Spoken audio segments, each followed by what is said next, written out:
We start with our Newsmaker segment and continue our discussion about the 7 proposed changes to the Jackson County Charter on the ballot this November.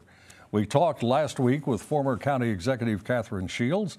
This week, one of the architects of the plan joins us, legislator Greg Grounds from Blue Springs, who is not running for re-election. Mr. Grounds, welcome to Ruckus. Thank you, Mike. I'm glad to be here. Why are you not running for re-election? Well, partly personal reasons. I've been in office between this and the mayor's office in Blue Springs 27 years, but mostly because I've reached a frustration level with county government and some of the chaos that's been present in the last 2 years. Is that why you worked on the 7 proposed changes? It was the genesis that made me realize that some of the solutions to the disputes we have could be resolved by charter changes. Do you think you're getting a high level of support for the changes?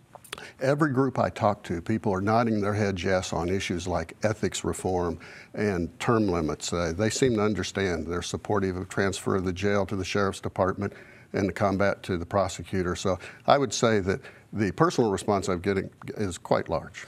You mentioned some of the elements in the changes. Can you do a quick overview of what they include? Yes. There are principally 4 major areas.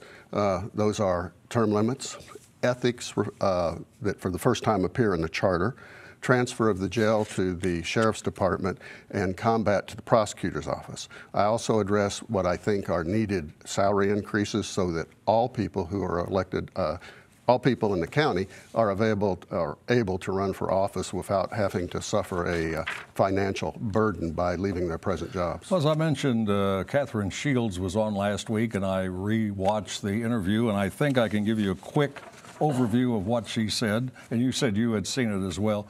She says county government doesn't need restructuring, that this is essentially a power grab and salary increases disguised as term limits.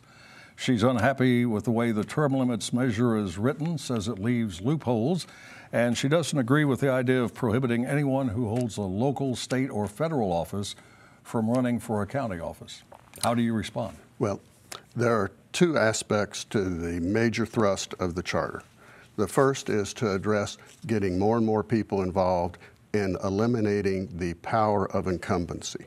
Right now, if somebody runs for an office countywide, they have to address over 600,000 potential residents, and people aren't interested in funding these kind of offices in terms of campaign donations. So the incumbency is more powerful here than it is in any other office.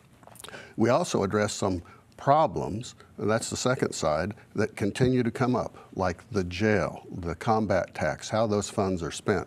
So the intent was to both address what we see are long-term problems with incumbency and short-term ones that haven't been addressed in the last 2 years. Well, the Greater Kansas City Chamber of Commerce is opposing all of the changes and saying the reason is there was no public input. Was there no public input? I'm disappointed in the chamber. They invited me to speak and then they disinvited me. The last Charter Commission, which is what they would like to see, met for a total of 55 days, had 2 public hearings. The county legislature has looked at this for over 210 days, 2 public hearings, and a number of other unaddressed public hearings where people came and wanted to address us. It's been on TV, radio, the newspapers.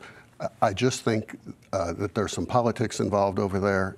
Otherwise, they would have spoken to me and got our view before they took a position. One of the things that would happen as a result of these charter changes is that the power of the county executive would be lessened. Is that on purpose because of Frank White? It's not on purpose because of Frank, but it was highlighted by some of the disputes we've presently had. What some of us believe are misapplication of the combat funds that went to fund some salary positions that weren't included in the budget, purchase of a vehicle that wasn't part of the budget, where the voters who voted for the combat tax anticipated it would go to fight drugs exactly as anticipated. So we saw the need to make sure that it was placed in the prosecutor's office where we thought it would be more capably managed. So some of the county executives' actions have precipitated these changes, but when I drafted this, I realized I wasn't addressing just one county executive, but into the future. So the intent in some of the provisions, like the appointment of a municipal judge, was to take politics out of the system. And how about you, running for anything else? Never again. You were the mayor of Blue Springs at one time. I had that on privilege the city council, for I think. quite a few years. Yes. And how long were you on the county commission? The legislature. This is my 12th year. 12th year. All right, good to see you again. Thanks for coming in. Always good to see you. That is Jackson County Legislator Greg Grounds. Now let's meet the panel and start a ruckus.